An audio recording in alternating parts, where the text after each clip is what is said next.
Babayaran na lang kita sa perwisyong ginawa ko sa iyo, mister. Pati na rin sa pagpapatulog at pagpapakain mo sa akin sa bahay mo. Pati na rin itong damit na suot ko. Wika ni Fatima at bahagyang iniwas ang tingin sa lalaking kaharap niya. Babayaran mo ako? Sarkastiko tong ngumiti bago muling bumaling sa kanya. Miss, alam kong kaunti lang yung sinusweldo mo sa bangkong pinapasukan mo. Nag-background check na rin ako sa'yo, kaya alam ko na sa ngayon na kailangan mo ng pera para sa pamilya mo sa probinsya.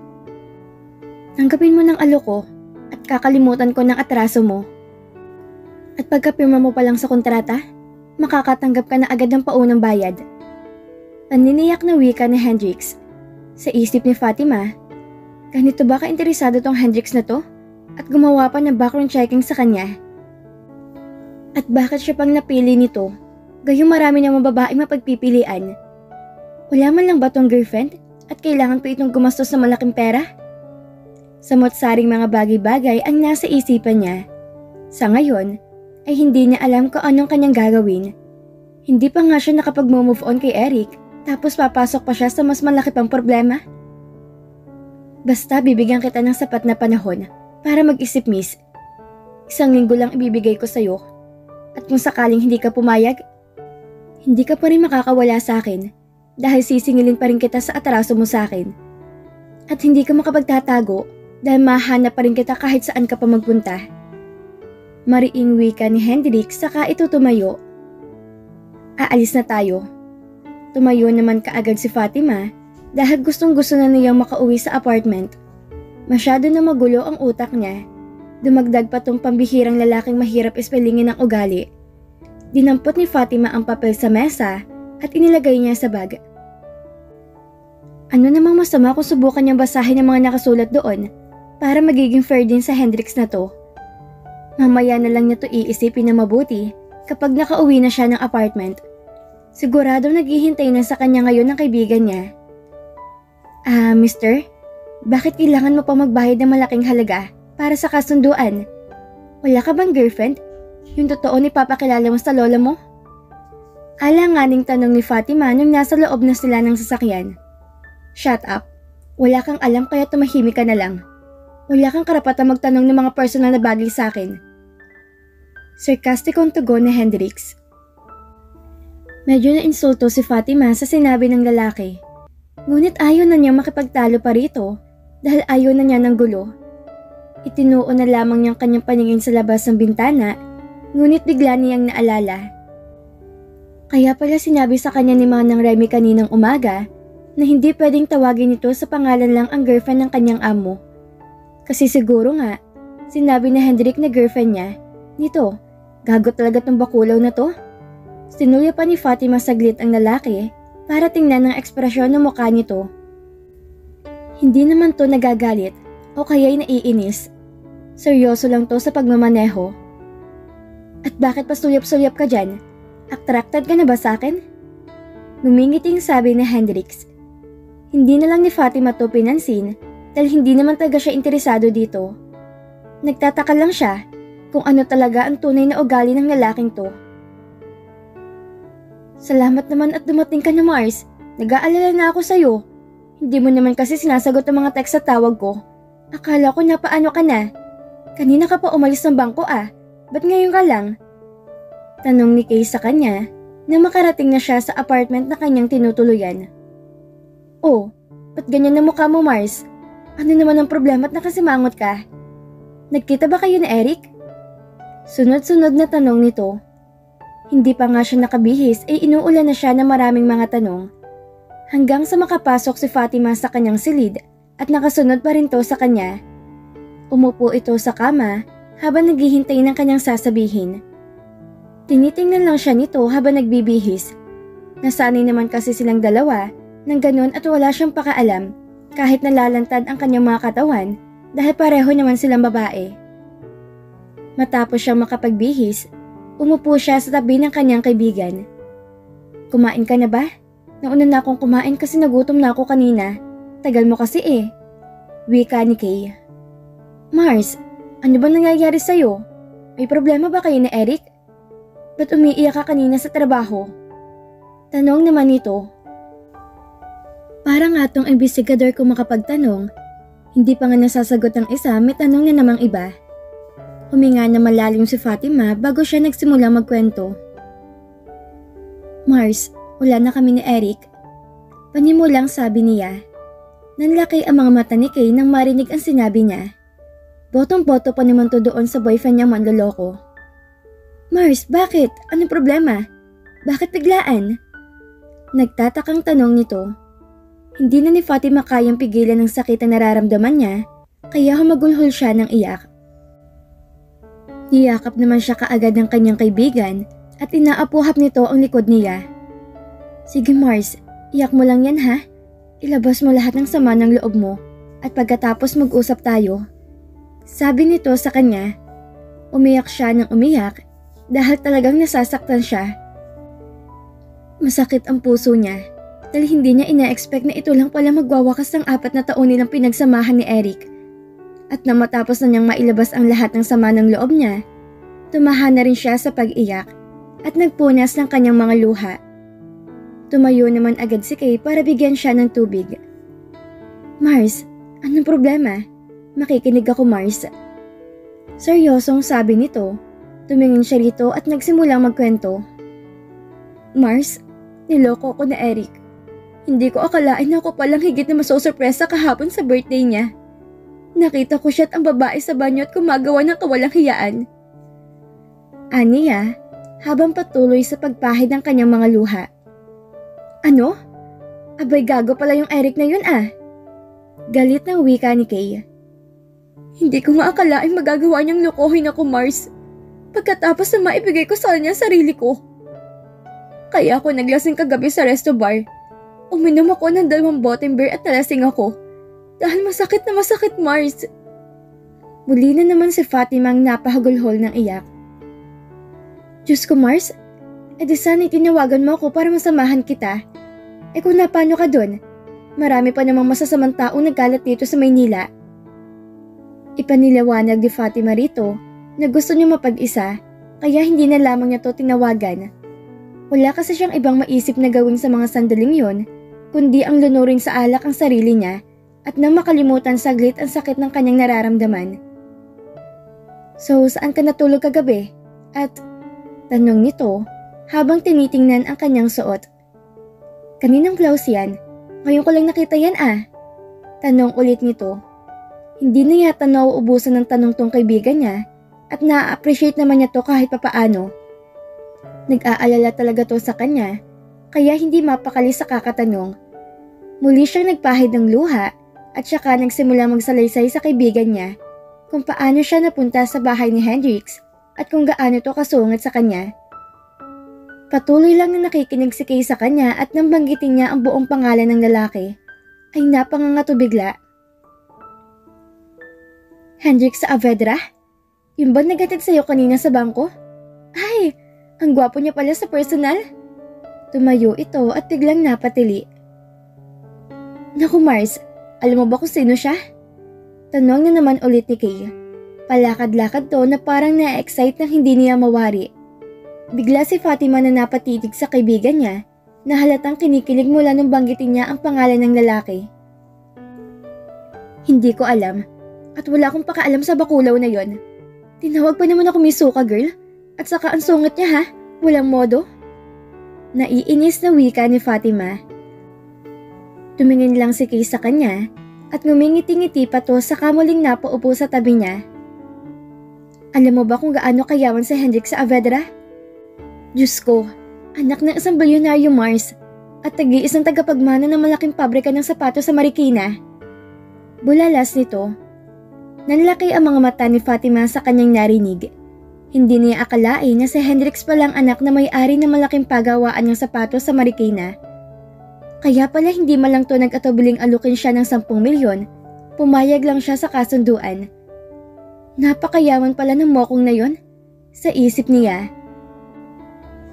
Ngunit ang ipinagtataka ni Fatima, kung bakit kailangan pa nito magbayad ng malaki para magkaroon ng magiging bride na ipapakilala sa lola nito. Imposible namang wala tong girlfriend kung ganito man tong kayaman at saka gwapo naman to kung tutuusin. Kaya lang magaspang ang ugali nito at mainitin ang ulo. Mars, anong iniisip mo? Tanong ni Kay nang mapansin nito ang hindi siya umiimik. Binanggit niya rito ang tungkol sa isang kasunduan na inalok sa kanya ni Hendrix kapalit ng isang malaking halaga. Sinabi niya dito ang dahilan kung bakit natagalan siya sa pag-uwi sa apartment dahil dinala pa siya sa isang restaurant. Matamang nakikinig lang si Kay sa bawat sinasabi niya. Kaya pala nagmadali kang lumabas ng bangko kanina? Dahil ayaw mo maabutan ka ni Hendrix? Oo, syempre. Ayoko makaharap ang mokong na yon. Wala na kasing ibang nalalaman ng lalaking yon, kundi ang asarin ako. Nakakagigil nga. Sumasabay pa sa sakit ng ulo ko. Niloko na nga ako ng Eric na yon, dumagdag pa yung bukulaw na yon. Nakasimangot na tugon ni Fatima. Tawa ng tawa lang si Kay sa mga kwento niya na parang nag-i-enjoy pa to habang nakikinig sa kanya. Oy Mars, baka si Hendrix nga nakatadhana sa'yo, kaya siguro nawala si Eric dahil may panibagong darating. Tanggapin mo ng inaalok niya Mars. Pangungumbensing wika nito. Inirapan lang ni Fatima ang kanyang kaibigan dahil sa isip niya napaka-imposibleng mangyari yon. Hindi naman niya type si Hendrix dahil sa kagaspangan ng ugali nito. At saka, wala na siyang plano makapag-love life ulit pagkatapos ng pinagdaanan niya. Ayaw na niya magtiwala at masaktan, kaya ibubuhos na lang niyang kanyang panahon sa kanyang pamilya. Nais niya mabigyan ng magandang buhay ang kanyang pamilya sa probinsya at maipagaling din ang kanyang amang may sakit sa puso. Tumigil ka na dyan sa pangitingiti mo, Mars. Hindi ko gusto si Hendrix, kaya imposible yung mga iniisip mo. Seryosong sabi ni Fatima. Buti na lang at hindi ito nag-i-insist pa. Kilala naman siya nito at alam nitong hindi siya basta-basta nagtitiwala. Umabot nga sila ng 4 na taon ni Eric bago niya ipinagkaloob ang sarili niya sa lalaki. Sayang nga lang at niloko siya nito. O siya, magpahinga ka niya Mars. At least, wag mong isipin yung ex-boyfriend mong gago. He doesn't deserve you. Sabihan mo na lang ako kung ano magiging desisyon mo tungkol sa kasunduan na inaalok na Hendrix. Kung ako ang tatanungin mo Mars, okay sa akin yan. Total trabaho lang naman at walang personalan. Wika ni Kay at saka to lumabas ng kwarto. Magkaiba ang silid nilang dalawa dahil hindi sanay ang kaibigan niya na may katabi sa pagtulog. Ayaw din ni Fatima tong katabi sa higaan dahil masyadong malikot to at malakas humilik. Dalawa lang silang umuupa sa apartment kaya pinaghahatian nilang bayarin at gastusin. Medyo malaki-laki nga lang dahil dalawa lang silang naghahati. Pero okay na rin yun kaysa doon sa maraming okyupante. Nang mapag-isa na lamang si Fatima, bigla niyang naalala ang papel na ibinigay sa kanya ni Hendrix. Kinuha niya yun sa bag niya upang basahin. Hanggang ngayon ay hindi niya pa rin lubos na maisip kung bakit sa dinami-dami ng pwedeng alokin ng ganito ng lalaki ay siya pa ang napili nito. Umiling-iling siya at sinimulang basahin ang mga nakasulat sa papel. Nakasaad doon na magpapanggap siya bilang fiancé ni Hendrix at ipapakilala siya nito sa lola ng lalaki. Pagkatapos ay itatakda ang kanilang peking kasal. Magiging bride siya pero hindi magiging asawa dahil hindi sila magsisiping ng lalaki. Kunyari magsasama sila sa loob ng isang silid, ngunit lingid sa kaalaman ng lahat, may pintuan sa loob na konektado sa isa pang silid at doon matutulog sa Hendrix. Walang anumang dapat na mamagitan sa kanilang dalawa, kundi gagawin lang kung anong mga nasa kasunduan. Nakasaad din doon na matatanggap niyang paunang bayad ng 5 milyon pag nakapirma na siya sa kasunduan at ang natitirang bayad ay matatanggap niya pagkatapos ng 6 na buwan. Nang matapos basahin ni Fatima ang lahat ng mga nakasulat sa papel, napabuntong hininga siya. Hindi naman mahirap ang mga kondisyon doon. Total kagawin lang naman niya to sa loob ng 6 na buwan. At pagkatapos noon, magiging malaya na siya at hindi na siya guguluhin pa ng lalaki. Iniisip niya ang napakalaking halaga na kanyang makukuha. Makakatulong na to ng malaki para sa operasyon ng kanyang ama sa puso. Mabibigyan na rin niya ng puhunan ang kanyang ina para sa pagpapatayo ng maliit na negosyo. Matutustusan na niya ang mga pangangailangan ng kanyang mga kapatid sa kanilang pag-aaral at pagbabago na rin ang kanyang buhay. Sumagi na naman sa isip niyang panlolokong ginawa ni Eric. Gusto niya makaganti rito at sa pamamagitan ng pera makukuha niya mula kay Hendrix, makakabili na siya ng mga bagong gamit, pati na rin ng kotse at makakapasok na rin sa mundo ng mga mayayaman. Naisip niya kaya siguro siya nagawang lokohin ni Eric dahil mahirap lang siya at ang babaeng kaulayo nito ay nabibilang din sa alta syudad. Kahit pa man ganon, masakit pa rin sa puso niya ang ginawa nito. Alam ng Diyos kung gaano niya to kamahal. Buong puso niyang ipinagkaloob dito yung kanyang sarili, ang lahat sa kanya. Ngunit nagkamali siya. Pumatak na naman ang kanyang mga luha sa kanyang mga mata. Hindi niya talaga mapipigilan ang kanyang mga luha sa tuwing maiisip niya ito. Kaya kung ang pagtanggap sa inaalok na Hendrix ang magiging daan para tuloy na niya itong makalimutan, nakahanda siyang gawin to ngunit sa papel lang. Dahil hindi na niya maaari pang buksan ang puso niya para sa iba. Labag man sa kalooban niya ang kanyang gagawin, ngunit kailangan niya maging praktikal para sa kanyang pamilya. Hindi na rin biro ang 5 milyong piso bilang paunang bayad. Mahirap kayo makakuha ng ganoong halaga. Kahit pa yata ibuhos niyang buong-buong kanyang panahon para sa pagtatrabaho sa bangko, hindi pa rin niya makukuha ang ganong kalaking pera.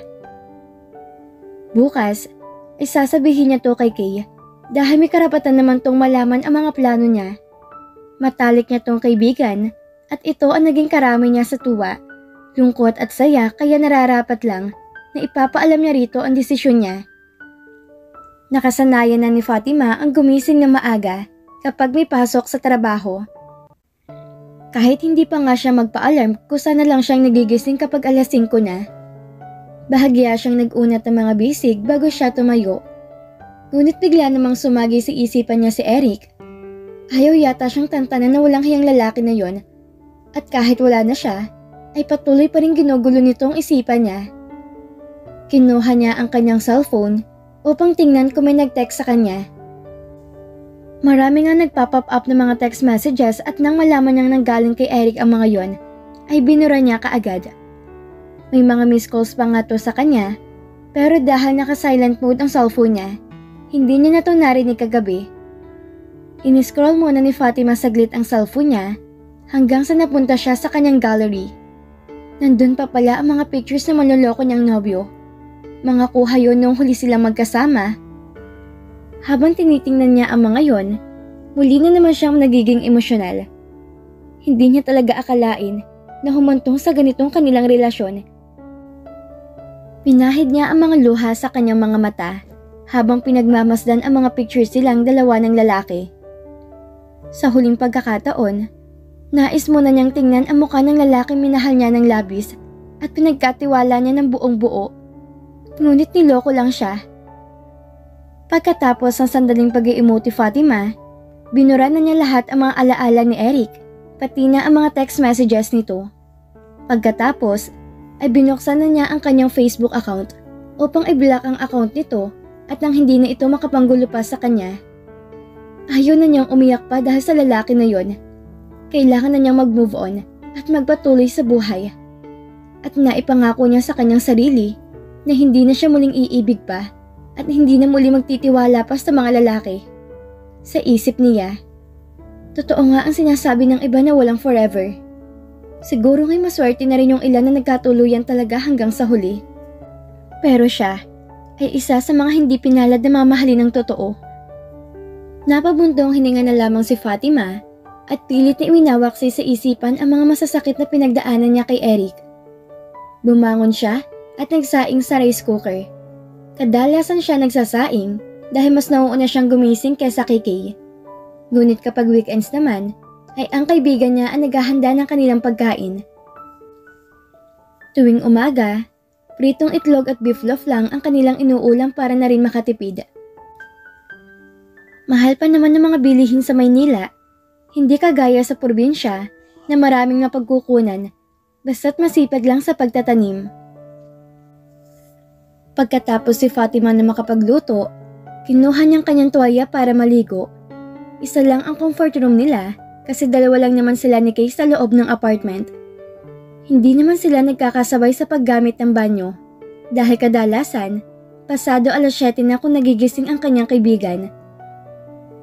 Pagkaraan ng 15 minuto, lumabas na siya ng banyo at nakatapis lang ng tuwalya.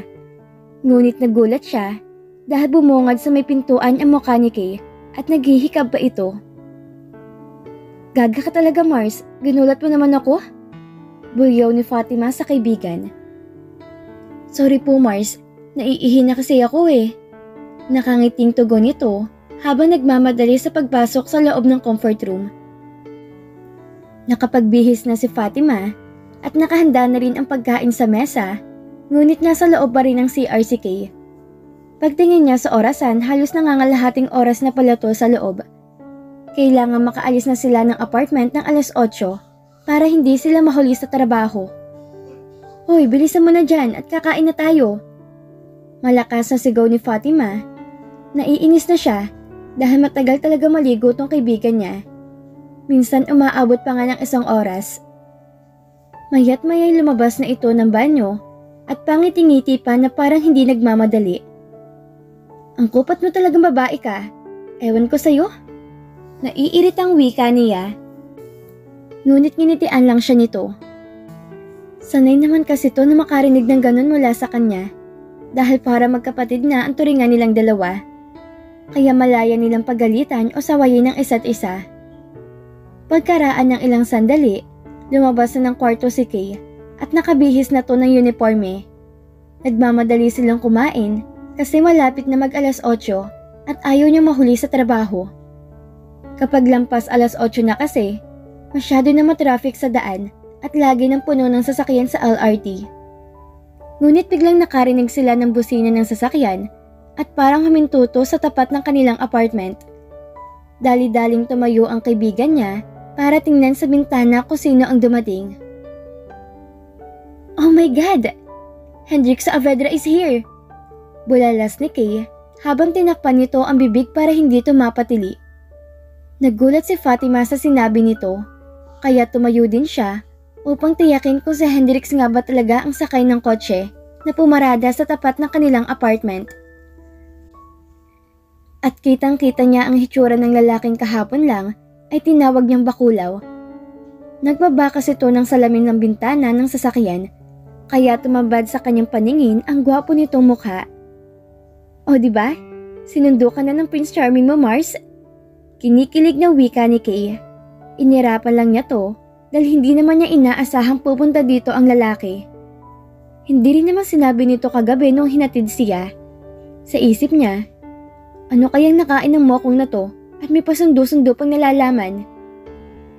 Halika na Mare at aalis na tayo. Mahirap ng pag-antay ng gwapong kagaya na Hendrix. Ay, ang gwapo talaga niya. At kung ganito kayamon at kagwapong mapapangasawa ko, pwede na talaga ako mamatay. Sabi ng kaibigan niya at nagmamadaling kinuha nito ang shoulder bag. Hoy, ang OA mo ha? Para kang sira. Saway ni Fatima habang nakasunod siya rito palabas ng apartment. At dito na po nagtatapos ang 3 kabanata ng ating kwento. At sana'y muli niyo po akong samahan sa mga susunod pang kabanata. Maraming salamat po at ingat po tayong lahat.